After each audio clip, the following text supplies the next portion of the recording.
2. Batu Loncatan Wall Street Institute. Walaupun disibukkan dengan kursus fotografi dan hunting foto, saya semakin desperate untuk mendapatkan pekerjaan. Alasan kuat saya adalah agar bisa segera menikah dengan Pita. Saya menghadiri semua job fair dan mendaftar setiap lowongan pekerjaan di mana saya memenuhi kriteria, termasuk manajemen trainee di berbagai bank dan perusahaan multinasional. Namun tidak ada yang lolos. Hingga suatu hari ketika sedang apel ke rumah Pita menunjukkan iklan lowongan pekerjaan di koran yang menyebutkan bahwa Wall Street Institute atau WSI, sebuah lembaga kursus bahasa Inggris di Jakarta, membutuhkan tutor bahasa Inggris. Saat itu, saya sudah dalam tahap siap melakukan pekerjaan apapun dengan gaji berapapun, karena sudah benar-benar desperate. Saya pun langsung mengirimkan lamaran, dan dalam waktu yang tidak terlalu lama, saya diminta untuk melakukan wawancara di Jakarta. Saya pun berangkat ke Jakarta dan menginap di rumah Bu Desri, kakak kandung ibu saya di daerah Pondok Pinang. Sejak kecil, setiap kali ke Jakarta, pasti saya menginap di rumah Bude. Rumah Bude bagi saya seperti rumah kedua saya. Proses wawancara cukup cepat dan straightforward. Bertempat di kantor pusat WSI di Menara Ratu Plaza. Setelah wawancara di bagian HRD, saya diminta mengerjakan tes bahasa Inggris, lalu wawancara dengan manajer WSI Ratu Plaza bernama Patrick. Saya tidak mempedulikan berapa gaji yang akan saya dapatkan. Yang penting, saya memiliki pekerjaan.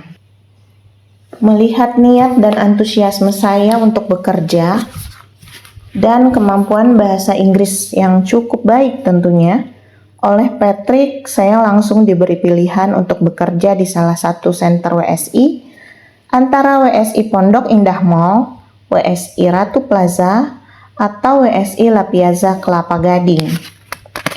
Dalam beberapa detik saya berpikir, jiwa adventure saya muncul dan memutuskan memilih untuk ditempatkan di WSI La Piazza Kelapa Gading dengan alasan bahwa saya menginginkan untuk eksplor tempat baru. Saya sudah sering lewat PIM dan Ratu Plaza, dan justru sama sekali buta dengan La Piazza. Saya anggap bekerja di Kelapa Gading akan menjadi sebuah tantangan yang menarik.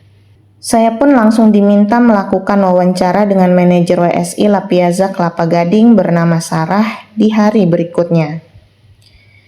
Karena penggunaan GPS belum lazim, saya mempelajari peta Jakarta untuk menemukan jalan menuju La Piazza Kelapa Gading. Saya dipinjami mobil Bude, sebuah Kijang Super tahun 1995. Saya berangkat beberapa jam sebelum jadwal wawancara karena takut terkena macet. Terlebih karena jarak rumah Bude di daerah Pondok Pinang menuju Kelapa Gading cukup jauh. Untung saya berangkat awal dan berhasil tiba 1 jam sebelum waktu wawancara. Wawancara berjalan lancar. Terlebih lagi, saya sudah mendapatkan rekomendasi dari bagian HRD dan juga Patrick, manajer dari WSI Ratu Plaza. Saya pun diterima sebagai tutor bahasa Inggris di WSI La Piazza Kelapa Gading. Ketika ditanya kapan siap untuk mulai bekerja, saya menjelaskan bahwa saya merantau dan membutuhkan tempat kos di dekat tempat kerja sebelum dapat mulai bekerja. Saya terkejut ketika Sarah ketika itu menelpon bagian HRD WSI untuk membantu saya mencarikan tempat kos di daerah Kelapa Gading agar saya dapat segera mulai aktif bekerja. Saya disediakan sopir dan didampingi oleh seseorang dari bagian HRD WSI untuk mencari tempat kos. Tidak sampai setengah hari berputar-putar di daerah Kelapa Gading, saya mendapatkan kos yang cukup layak di daerah Jalan Pelepah Indah 2 dengan biaya sewa Rp800.000 per bulannya yang hanya membutuhkan waktu 5 menit jalan kaki menuju WSI La Piazza Kelapa Gading.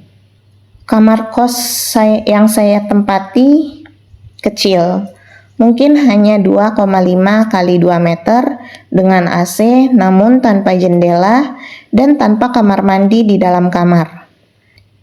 Tapi di kos ada orang yang membantu membersihkan kamar dan mencuci pakaian sehingga saya tidak repot urusan cuci jemur setrika. Sebagai anak tunggal yang sangat dekat dengan kedua orang tua saya, ini pertama kalinya saya hidup terpisah dari orang tua dan jauh dari siapa-siapa. Saya selalu berkata pada diri saya sendiri bahwa saya kuat dan saya bisa hidup dengan kondisi seperti ini. Saya justru memanfaatkan kesempatan ini untuk belajar mandiri, bagaimana mengatur pengeluaran, mengatur makan, apa yang harus dilakukan jika sakit, dan intinya bagaimana bisa survive hidup sendiri tanpa orang tua. Selain itu, sisi positif kos di daerah Kelapa Gading adalah bahwa saya dapat mengenal daerah Jakarta Utara yang selama ini belum pernah saya jelajahi. Masuk kerja hari pertama rasanya cukup nerve-wracking, takut berbuat salah, takut tidak bisa bekerja sesuai harapan. Tapi perasaan itu cepat hilang ketika berkenalan dengan rekan-rekan kerja yang sudah cukup lama bekerja di sana. Seperti Mary, Riyama, Angel, Eva, dan Mia yang semuanya sangat ramah dan helpful. Tidak ada budaya senior junior dan semua bekerja secara kompak dan saling mendukung. Saya menjadi satu-satunya tutor laki-laki di center itu. Mary menjadi mentor saya yang mengajari saya semua hal mengenai seluk-beluk pekerjaan sebagai tutor bahasa Inggris di WSI. Baru 1 minggu bekerja, saya diberikan excellence training selama 5 hari di WSI Ratu Plaza bersama para pegawai baru yang lain, termasuk dari WSI PIM dan Ratu Plaza. Selain mendapatkan pelatihan pengajaran bahasa Inggris, kami diberikan training mengenai pemberian servis terbaik bagi para students. Tidak hanya ilmu dan keterampilan yang didapat, namun juga banyak teman baru. Suasana kerja di WSI sangat menyenangkan. Banyak kesempatan untuk berkenalan dengan orang-orang baru, students dari berbagai latar belakang dan usia, mengajarkan bahasa Inggris kepada orang-orang dari level yang berbeda-beda yang mengharuskan saya untuk beradaptasi dan menyesuaikan gaya mengajar saya. Ada yang benar-benar mulai dari nol, banyak pula yang sudah advance yang justru semakin mengasah kemampuan bahasa Inggris saya. Tes calon pegawai negeri sipil CPNS Kemlu 2010. Bagaimana dengan cita-cita untuk menjadi diplomat? Apakah masih tetap ada? Tidak. Di titik ini, saya tidak lagi memiliki ambisi untuk menjadi diplomat dan sudah nyaman dengan pekerjaan saya sebagai tutor bahasa Inggris. Namun, kali ini justru Pita, calon istri saya, yang memiliki keinginan besar agar saya dapat menjadi diplomat. Menuruti kemauan Pita, saya sempat mendaftar CPNS Kemlu 2010 di bulan September. Saya mendaftar sebagai calon pejabat diplomatik dan konsuler atau PDK, atau yang lebih dikenal sebagai diplomat. Kemlu juga membuka pendaftaran bagi para calon penata keuangan dan kerumah tanggaan perwakilan dari latar belakang ekonomi akuntansi, serta petugas komunikasi bagi yang memiliki latar belakang ilmu komputer atau IT. Tanpa niat dan kepercayaan diri tentu tidak akan membuahkan hasil. Benar saja, saya langsung gagal di tes CPNS Kemlu tahap awal yang diikuti oleh lebih dari 10.000 orang di arena Pekan Raya Jakarta di Kemayoran. Local staff. Walaupun gagal pada tes CPNS Kemlu, saya tetap semangat menjalankan pekerjaan saya sebagai tutor bahasa Inggris di WSI.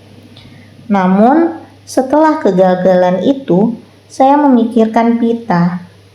Tentunya saya ingin membuat bangga calon istri saya.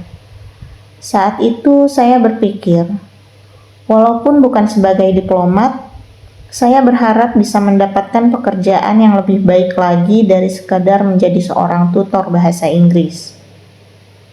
Harapan itu muncul pada bulan Desember 2010 ketika Mary, mentor saya, menyatakan akan resign dari WSI. Seriusan Mer, lo mau resign? Iya Ru, gue mau ke Kanada. Buset, enak banget Mer, mau sekolah? Enggak Ru, gue keterima jadi local staff di KBRI Ottawa. Apa pula itu local staff? Tanya saya dalam hati. Namun sebelum sempat menanyakan langsung, Mary langsung menjelaskan. Jadi local staff nanti itu yang bakal ngebantu para diplomat di KBRI Ru.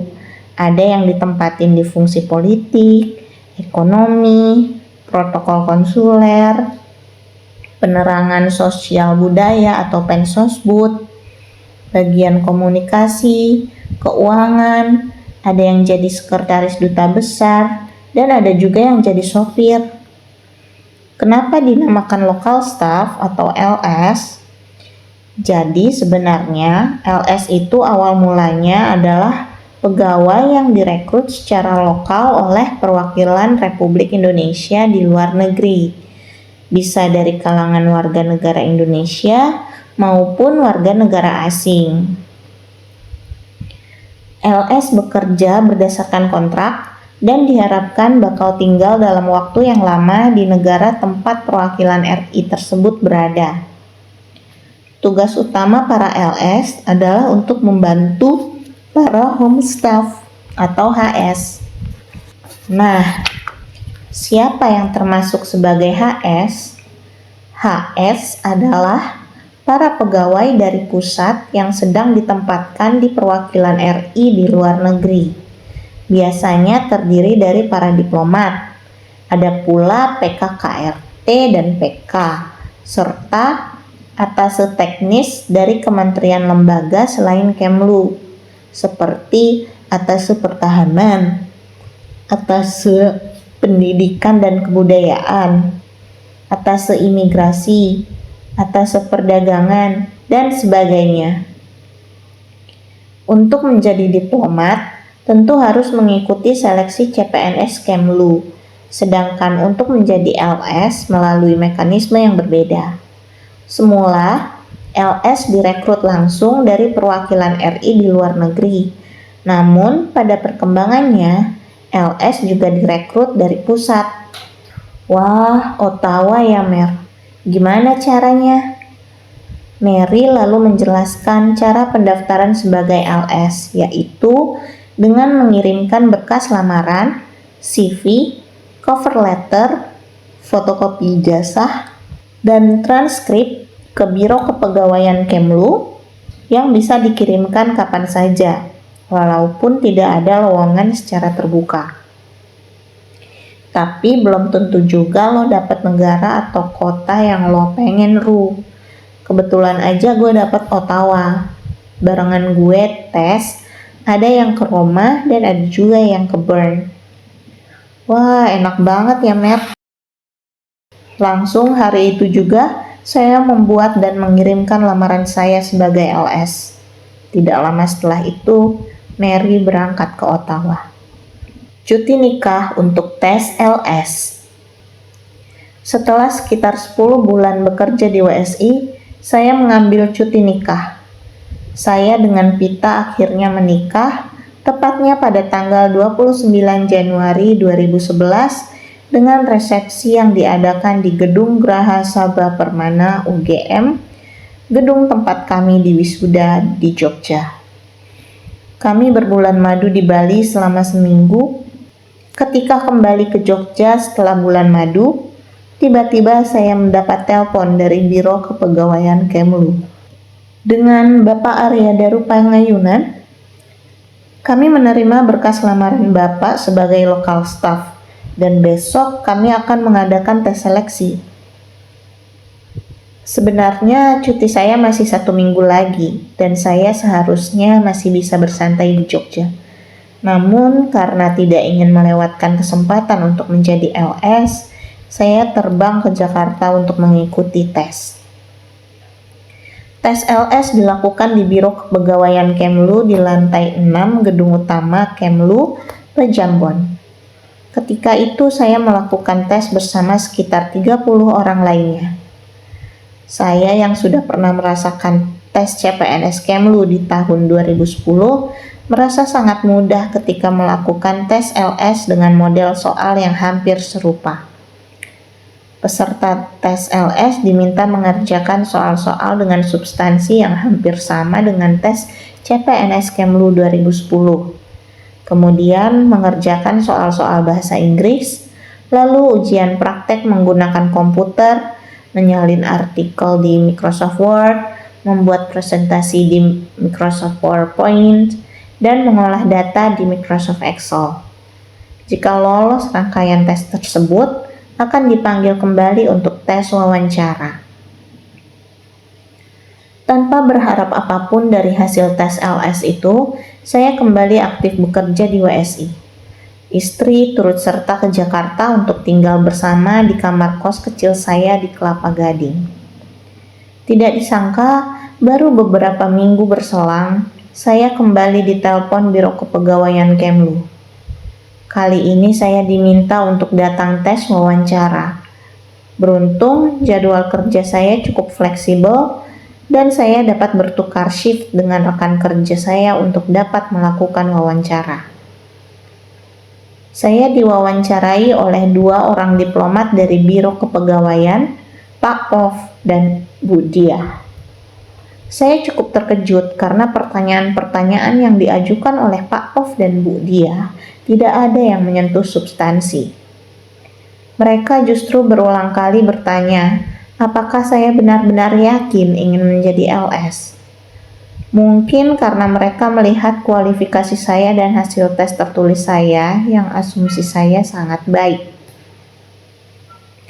Mas Daru yakin ingin menjadi lokal staff. Kenapa tidak daftar menjadi diplomat saja? Tanya Pak Pov. Sudah Pak, saya sudah mencoba ikut tes CPNS Kemlu 2010 dan tidak lolos.